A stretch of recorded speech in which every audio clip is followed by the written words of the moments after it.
So if you have a Snapchat problem where your snap is not sending, then here exactly is what you need to do. So first you want to exit out of the Snapchat app and head on over to your Google Play Store or your iPhone App Store. And then in the search bar, you want to find Snapchat.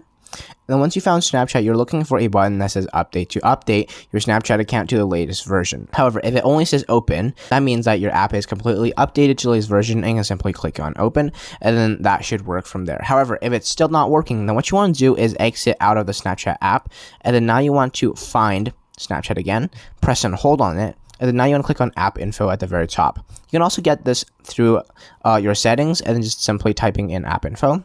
So then once you're here, you want to click on force stop in the middle. Click on force stop. And then now you want to scroll down and look for storage usage, which is right over here. And now as you can see, it says cache, clear cache. So you want to click on clear cache. And this is going to get rid of all the storage, memories, and everything that's basically causing trouble to it.